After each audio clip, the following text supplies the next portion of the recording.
Bonjour à tous et à toutes. Nous allons vous présenter aujourd'hui, lors de ce quatrième webinaire de l'Institut français concernant les études en France, les différentes possibilités d'étudier en France pour les étudiants allemands. Avant de commencer, quelques petites questions techniques. Vous trouverez sur votre page internet l'onglet chat si vous avez des questions concernant les études en France et nous répondrons à ces questions à la fin du webinaire, mais vous pouvez les poser à tout moment. Si vous ne m'entendez pas ou vous ne me voyez pas, vous pouvez écrire dans le chat à notre collègue Capucine Valois qui se chargera de régler tout problème. Euh, et ensuite, le troisième onglet, l'onglet sondage, qui concerne quelques questions concernant le déroulé, ce qui vous apporte durant le webinaire. Je vais laisser ma collègue Marine Boutrois vous expliquer en détail ce dont elle va parler. Donc bonjour à tous. Donc je vois apparemment que vous m'entendez bien depuis même Aix-en-Provence. Bonjour de Berlin. Donc je me présente, Marine Boutrois, je travaille à Campus France à Berlin. Peut-être un petit rappel si vous ne savez pas très bien qui on est à Campus France et ce qu'on fait. Bonjour d'Ukraine, oula, et bonjour d'Hambourg également. Donc à Campus France, nous sommes un bureau d'information de l'ambassade où on va informer tous les lycéens, les élèves, les étudiants et parfois les parents d'élèves pour tout ce qui concerne les études en France. Et on va les accompagner dans leur mobilité en France avec toutes les questions qui peuvent se poser juste avant le départ. Ça peut être comment je trouve un logement, comment je peux financer mes études, est-ce que je peux faire un petit job étudiant. Pour tout ce genre de questions, on est les référents. Voilà. Donc, j'ai l'impression que tout le monde est OK. Donc, je vais lancer ça. Hop, voilà, très bien. Donc, dans plusieurs déplacements qu'on peut avoir et dans aussi les présentations qu'on a dans différents lycées, on a souvent la question qu'est-ce qu'on peut étudier en France? Eh bien, finalement, on peut tout étudier, hein, tout comme en Allemagne ou bien en Ukraine aussi. Toutes les orientations d'études sont ouvertes aux étudiants internationaux. Alors, je peux peut-être vous montrer, voilà. En général, comment est-ce qu'on peut attirer les étudiants allemands ou ukrainiens vers la France? Bon, les arguments ne manquent pas. Ce qui est assez important en Allemagne, c'est qu'il n'y a pas de numerus clausus pour les universités. Ça, c'est un très bon point qui peut rassurer beaucoup d'élèves.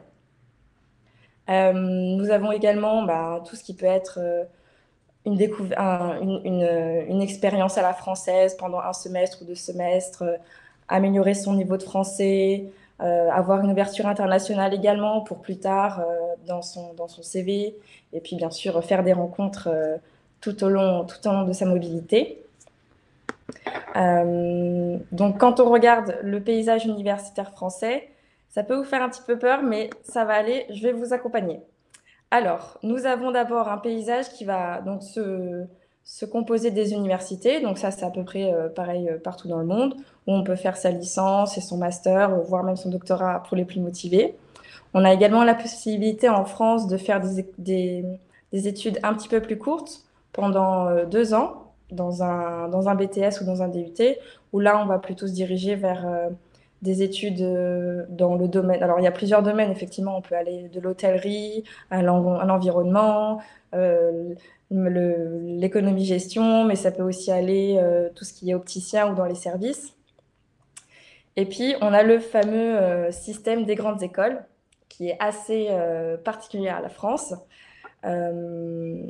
Et donc, pour toutes ces subtilités, je vais vous accompagner tout le long, il n'y a pas de problème. Alors, d'abord pour les universités, donc ça s'inscrit bien dans le système du licence, master, doctorat qui est commun à toute l'Europe. Ce qui fait donc que si un élève choisit de passer une licence en France, elle sera entièrement reconnue en Allemagne, il n'y a pas de problème, ou bien en Ukraine, et il pourra continuer son master ensuite directement sans avoir à refaire une licence dans son pays d'origine. Donc évidemment, la bonne nouvelle, c'est qu'il n'y a pas de NC.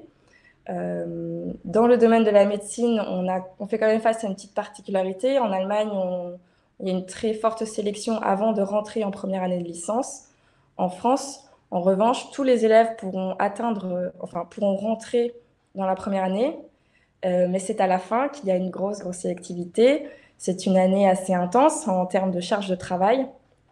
Et en fait, tout au long de l'année, les étudiants se préparent à cet examen assez difficile pour ensuite pouvoir passer à l'année suivante. Donc c'est très sélectif, mais soit on est très chanceux et très travailleur, on y arrive du premier coup, mais on a aussi la possibilité de redoubler sa première année pour se réentraîner à cet examen. Donc dans les universités françaises, les élèves pourront évidemment choisir dans des domaines très divers et variés.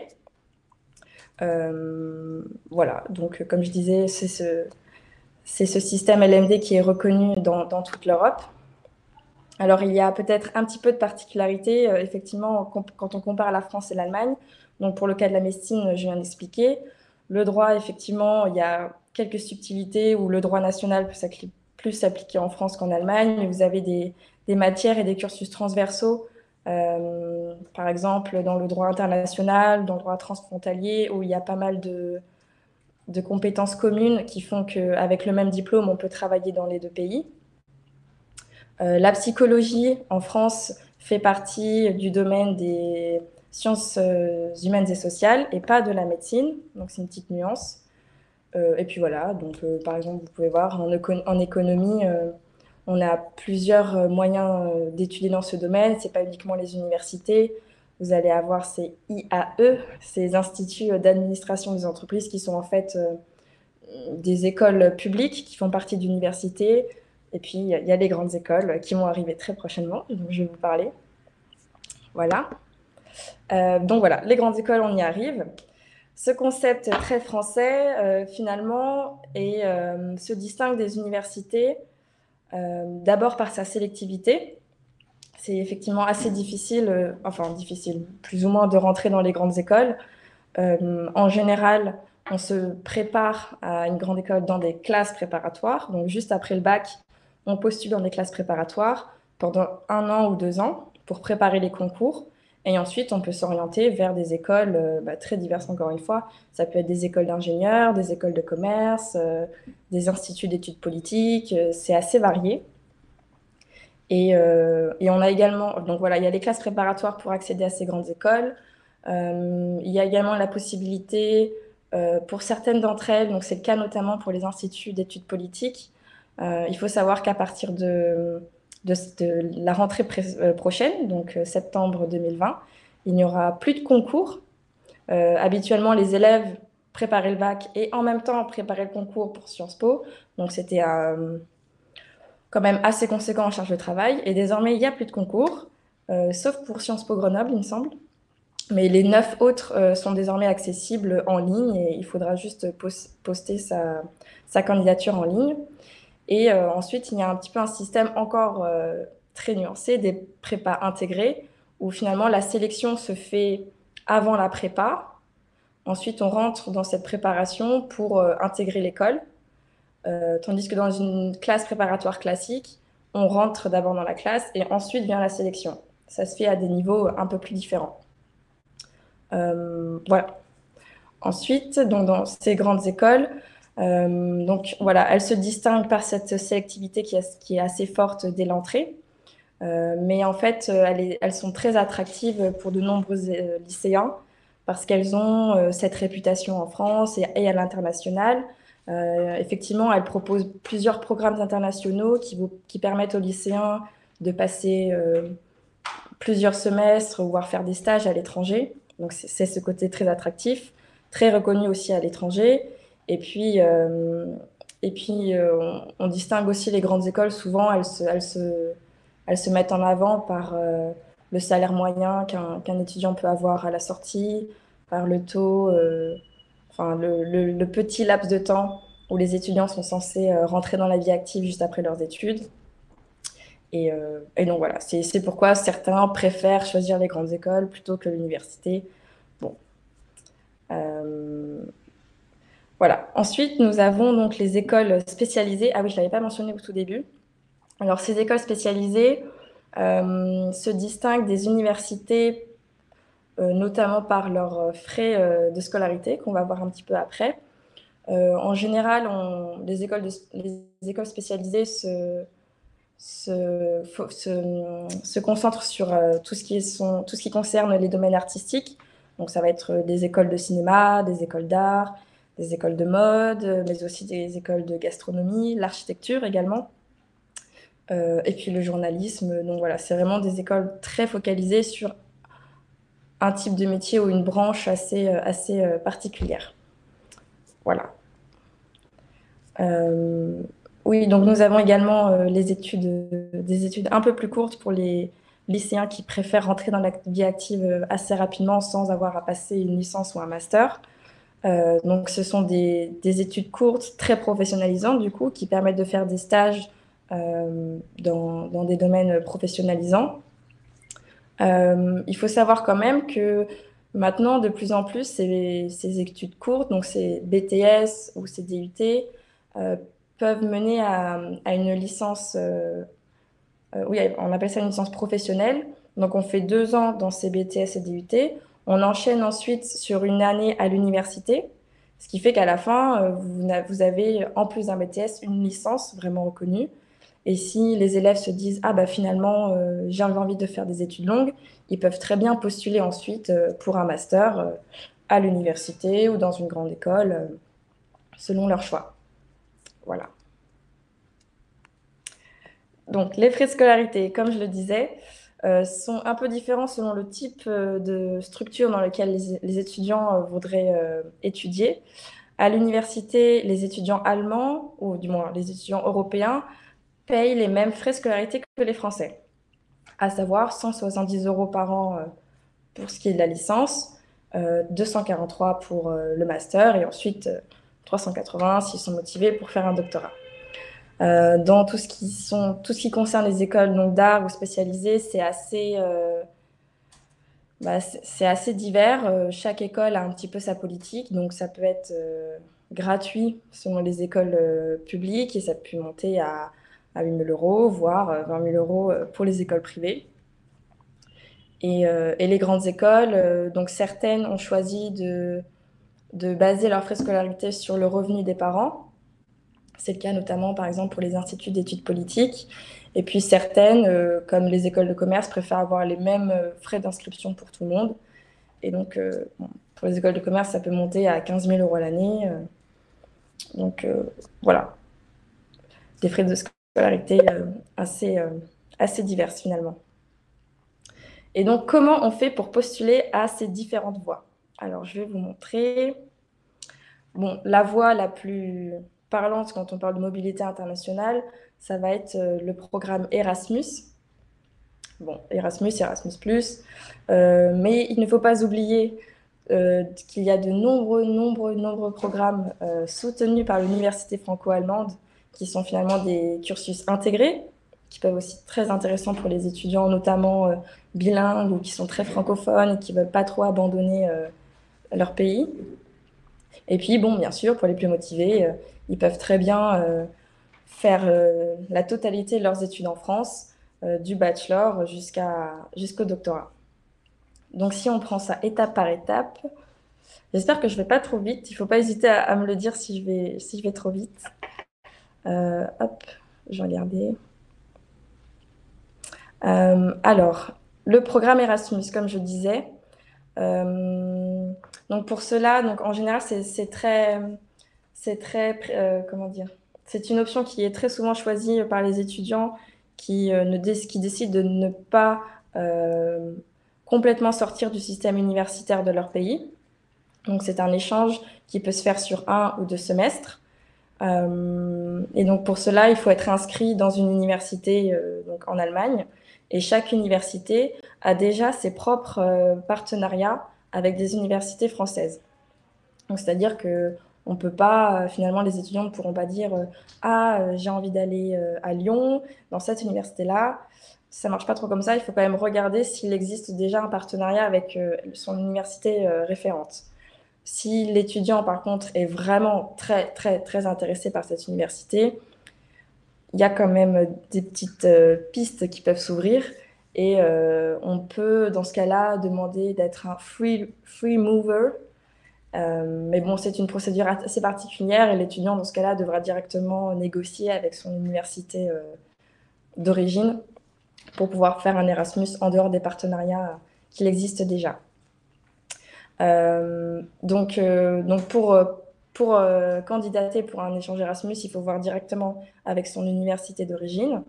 En général, on s'y prend quand même un petit peu en avance. Les étudiants doivent quand même bien prendre ça en compte. Si on veut partir pour septembre, il faudra candidater au début du semestre d'avant, etc., etc. En général, pour un programme Erasmus, il est demandé un niveau en français B1 ou B2. Bon, ça peut différer. Généralement, pour les étudiants en France, on demande un B2, mais c'est vrai que les échanges Erasmus sont un peu moins intenses, on va dire, en termes de cours et de contenu. Donc, le B1 est aussi accepté, évidemment. Les programmes Erasmus, de par leur succès, ont mis en place des possibilités de financement. Donc, si un étudiant fait un programme Erasmus, il peut très bien cumuler plusieurs sources de financement. Donc, l'université peut très bien proposer à l'étudiant une bourse Erasmus qui varie en fonction des années et en fonction du nombre de personnes qui vont en France. Mais en général, ça tourne à peu près autour de 300 € par mois. Donc, ces 300 €, que l'étudiant vienne en France pour un semestre ou 2 semestres, ça sera 300 € par mois à peu près. C'est une bourse européenne qui pourra cumuler avec le Auslandsbafög et bien sûr les fameuses APL. Ce sont des bourses pour le logement qui sont données par l'État français et tous les étudiants peuvent très bien demander. La petite nuance qu'il faudrait savoir ici, c'est que, à la différence du BAföG, les bourses Erasmus et les APL ne sont attribuées sans condition de remboursement. Donc voilà, en général, ça plaît pas mal aux étudiants, ce qui est à savoir. Et oui, et bien sûr, si l'étudiant désire venir en France, pas pour des études, mais plutôt pour un stage, des bourses Erasmus existent également dans ce cadre-là. Voilà. Donc, comme possibilité pour venir en France, les étudiants peuvent également venir dans le cadre d'un cursus intégré franco-allemand. Tous ces cursus intégrés sont reconnus par l'université franco-allemande. Alors, petit rappel, pour ceux qui ne connaissent pas très bien ce réseau. Donc voilà, c'est pas vraiment une université en soi, c'est plutôt un réseau de programmes. Il y a environ 180 programmes, il me semble, aujourd'hui soutenus par cette institution. 180 programmes dans des domaines très, très, très différents.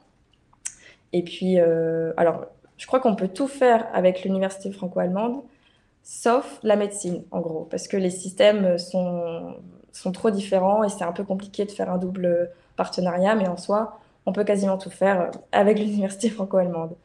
Ici également, il demandait un niveau en français plutôt B1 ou B2. Et l'avantage de ces cursus intégrés, c'est qu'on fait grosso modo la moitié de son cursus en France, l'autre moitié en Allemagne. Et à la fin de ce cursus, on obtient le diplôme de chaque université. Donc ça peut être pas mal. Si par exemple on veut faire une licence, dans ce cas ça va se faire en 3 ans. Ça peut se faire très bien 2 années en Allemagne, 1 année en France ou alors inversement. Et à la fin de 3 ans, on obtient 2 licences. Donc on va en dire qu'on gagne du temps un peu dans ce sens-là. Voilà. Donc si les étudiants ont la nationalité allemande, ils peuvent postuler à travers l'université allemande, et s'ils ont la française, à travers l'université française. Petit conseil, si les étudiants ont la double nationalité, je pense que pour eux, c'est plus avantageux de rentrer du côté allemand, parce que c'est un petit peu plus facile, et selon le partenariat français, si c'est une grande école, par exemple, les frais de scolarité peuvent être vraiment plus avantageux du côté français. L'université franco-allemande fournit également des bourses. Donc, le bon côté, c'est que ça ont été augmentées il y a 1 ou 2 ans, c'est assez récent. Par exemple, à chaque fois qu'un Allemand sera en mobilité en France, il obtiendra 300 € par mois de bourse.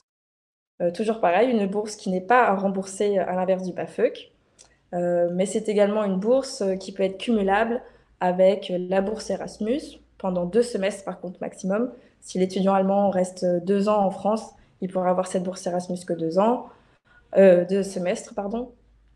Donc la bourse de l'Université franco-allemande, la bourse Erasmus, qui peut être cumulable avec le Auslands BAföG, qui peut être encore cumulable avec ces fameuses APL durant la durée du séjour en France.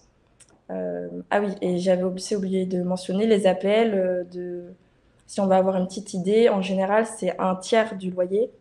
Donc si on cumule ça, ça fait quand même une bonne petite somme pour réussir tout son parcours universitaire en France. Et puis, donc, comme je disais, pour les plus motivés, les étudiants peuvent également faire l'ensemble de leurs études en France. Toujours pareil, en général, on demande aux étudiants d'avoir leur abitur, leur relevé de notes et un niveau de français à peu près au niveau B2. Donc l'inscription, concrètement, se fait un peu de manière différente selon le niveau. Alors, hop, pardon, je reviens. En fait, c'est la première année de licence qui est particulière. Pour la licence 2, la licence 3 et le master, les étudiants peuvent directement contacter les institutions, toutes les universités, les grandes écoles, ou même sur leur site, en général, c'est déjà mis en avant comment ils doivent s'inscrire. Et pour la première année de licence, ça a été nationalisé. Et les étudiants doivent donc se rendre sur la plateforme Parcoursup. Donc c'est un site qui a été ouvert aujourd'hui, en fait, c'est pour ça qu'on fait ce webinaire d'ailleurs. C'est une plateforme qui regroupe tous les programmes universitaires. Et donc les étudiants pourront se créer un compte, renseigner leurs données, télécharger leur relevé de notes, etc., leur lettre de motivation. Et jusqu'au 12 mars, donc c'est la première phase de cette procédure, ils pourront inscrire 10 vœux de leur choix. Donc ils peuvent faire 10 licences différentes, des BTS ou une grande école ou tout ce qui est possible sur Parcoursup, ils peuvent les renseigner dessus. Ce sont des vœux qui ne sont pas rangés dans l'ordre de préférence, donc les universités examinent le dossier de manière complètement indépendante. Et ensuite, une fois que l'étudiant a rempli tous ses vœux, c'est les universités qui prennent le relais et qui examinent chaque dossier. Donc voilà, là se présente un petit peu le calendrier de Parcoursup cette année.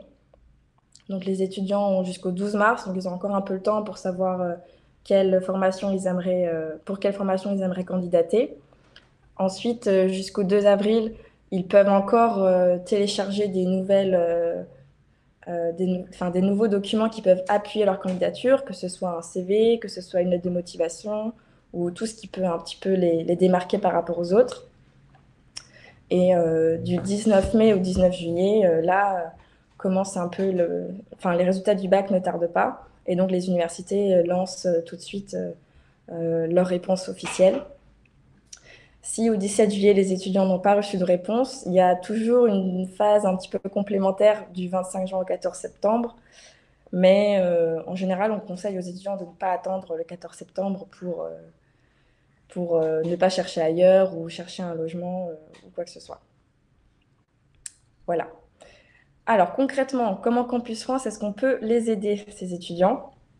Eh bien sûr, on est toujours joignable du lundi au vendredi de 10h à 18h.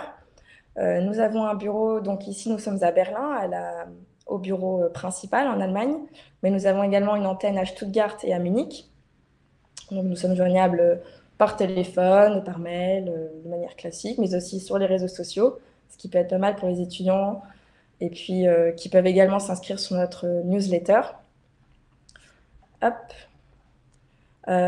Si les étudiants n'ont pas encore choisi dans quel domaine ils aimeraient étudier ou s'ils sont un peu perdus sur le système universitaire français, on a plusieurs catalogues en ligne qui offrent toutes les formations possibles et imaginables en France, où ils pourront chercher par domaine, par exemple, si vaguement l'étudiant sait qu'il veut étudier dans les sciences de l'ingénieur, il va chercher par thème et là, tous tous les programmes seront listés par ville, par université, où il pourra étudier chaque détail et voir ce qui colle le mieux à ses envies et à son projet professionnel.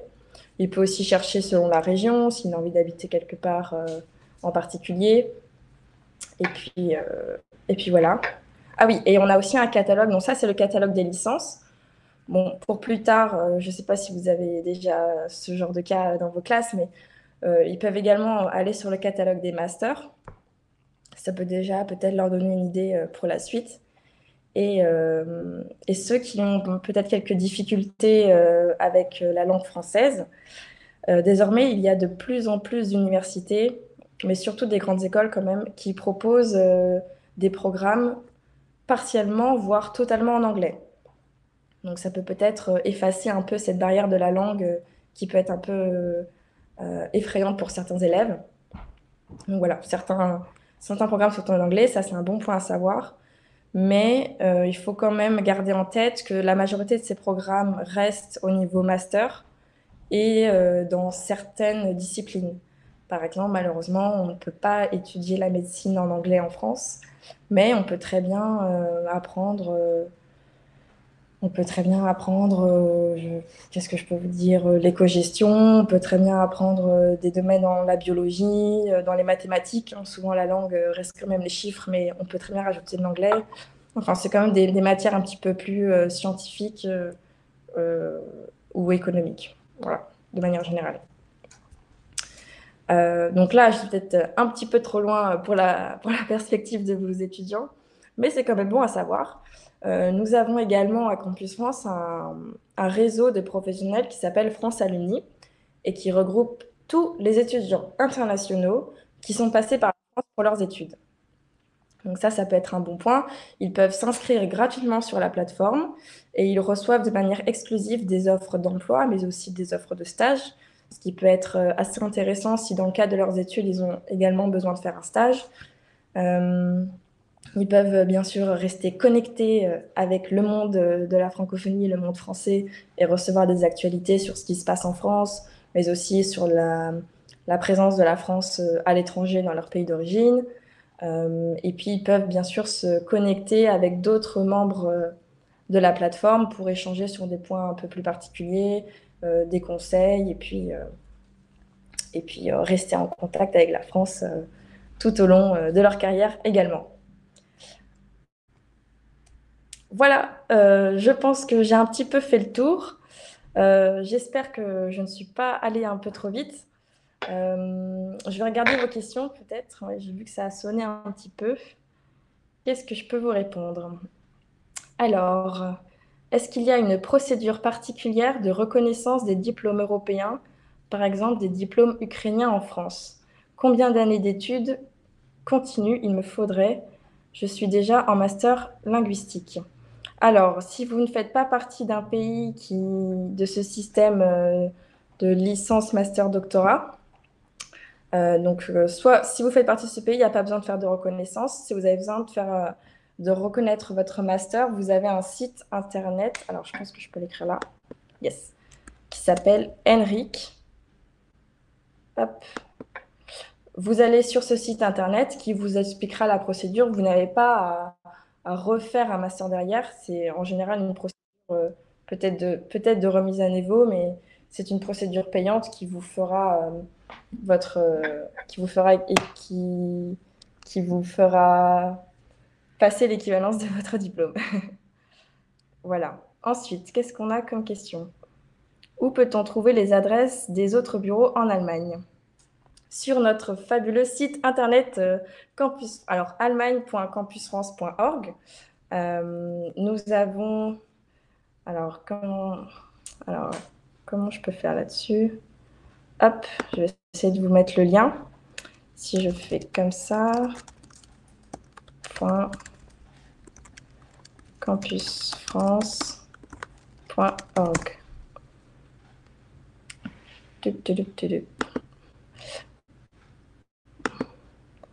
Bon, ça arrive dans un instant, ça met un petit peu de temps, mais je vous mets les adresses sans problème. Et bien sûr, si vous avez besoin de présentations peut-être un petit peu plus longues, un peu plus étoffées ou assez orientées sur un sujet ou un thème en particulier, Mes collègues à Stuttgart et à Munich pourront très bien se déplacer, ou moi-même, hein, si vous êtes dans le reste de l'Allemagne, on vient avec, avec grande joie dans vos établissements pour faire toutes ces présentations en français ou en allemand, il n'y a pas de problème. Ou en anglais si besoin. Voilà. Ensuite, nous avons une question. Y a-t-il des cursus en allemand et ou en anglais dans les universités françaises? Donc oui, effectivement, il y a des cursus en anglais. En allemand, pas vraiment. Donc on va avoir des études, ce qu'on pourrait appeler les Lehramt en France, ça serait les LEA. Il y en a plusieurs qui sont en anglais-allemand. Mais au-delà de cet aspect linguistique, en général, les cours sont dispensés en français ou en anglais. Mais c'est assez précisé dans les présentations de chaque cursus, hein, comme ça, vous n'aurez pas de surprise. Ensuite, est-ce que je peux inviter Campus France à venir faire une présentation à mes élèves à l'école? Bien entendu, nous serons ravis de venir vous voir. Comme je le disais, vous pouvez nous envoyer un mail, on s'arrange, il n'y a pas de problème.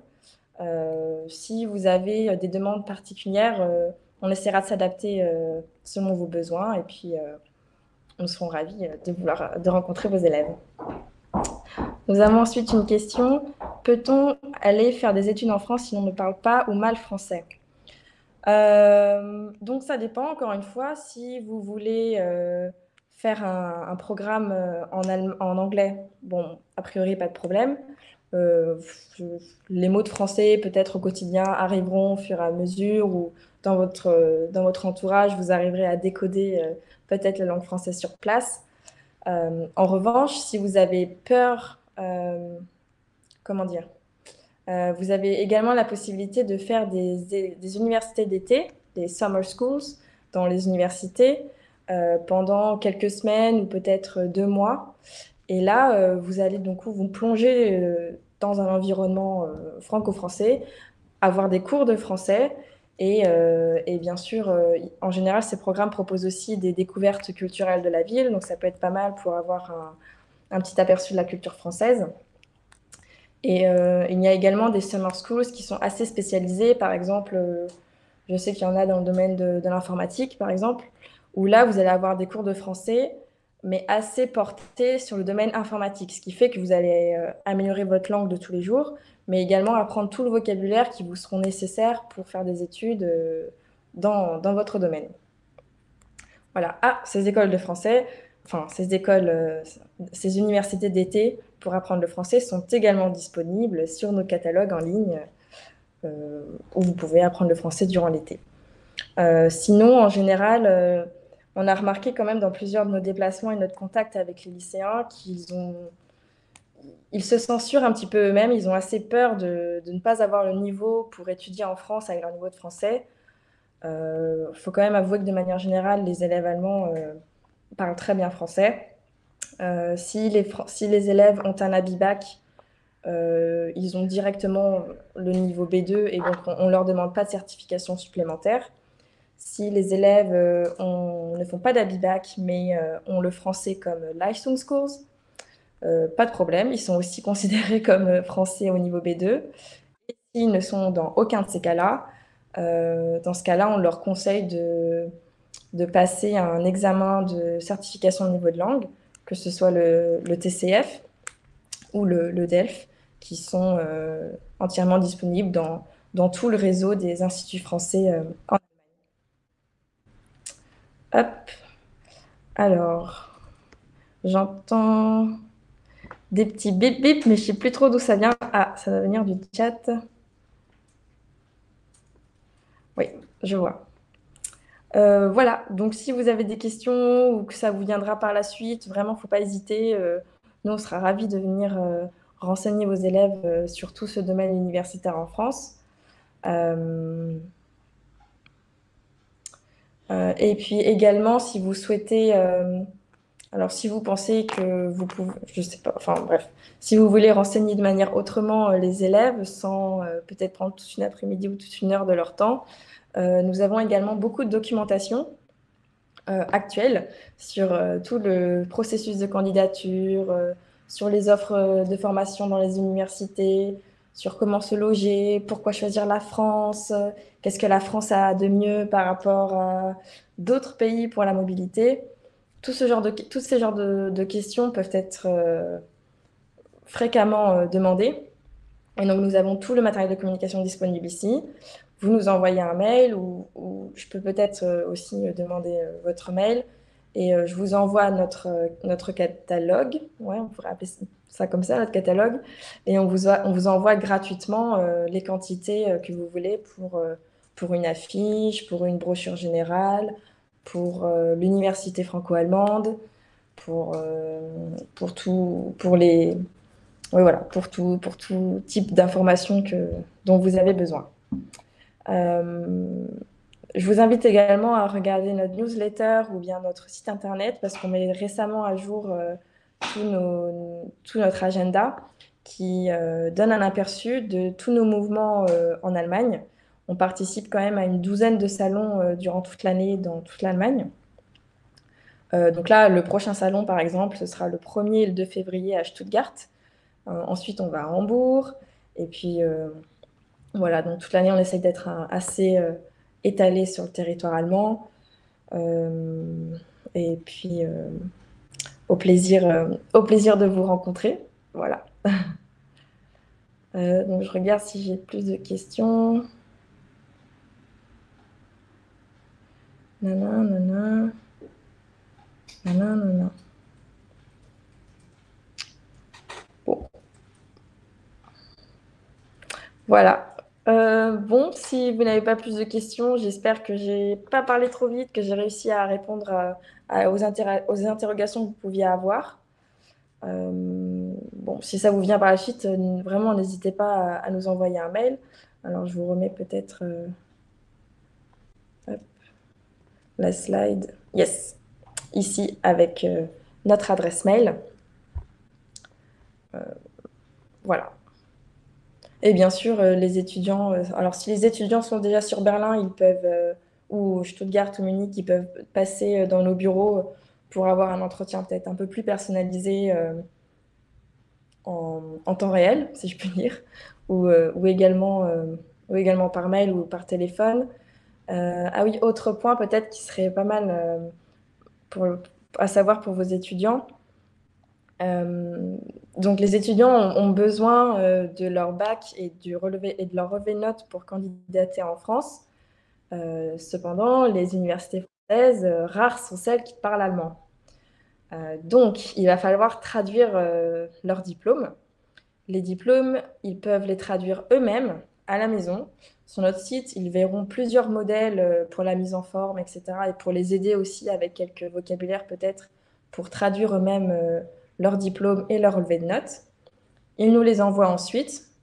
On vérifie tout et ensuite on peut les certifier ici de manière gratuite.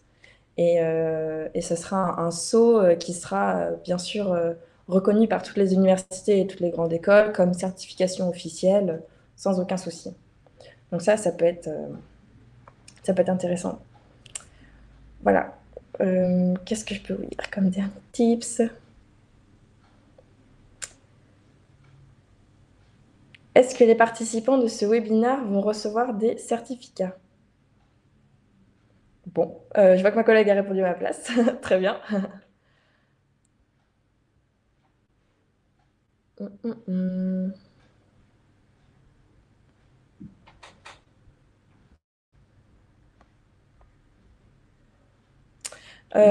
Oui, et si jamais vos collègues ou bien vos connaissances ou vos élèves seraient potentiellement intéressés par ce webinaire, sachez qu'il sera ensuite disponible en ligne, en replay, gratuitement sur YouTube.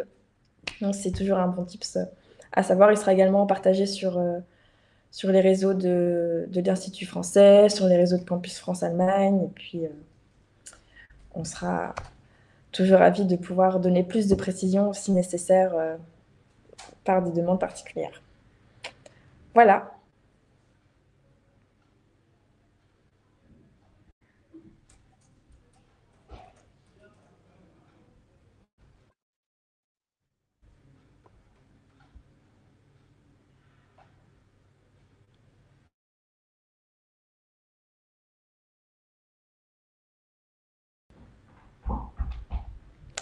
En tout cas, je vous remercie beaucoup d'être venu pour notre webinaire. J'espère qu'il a été plein d'informations pour vous et très utile.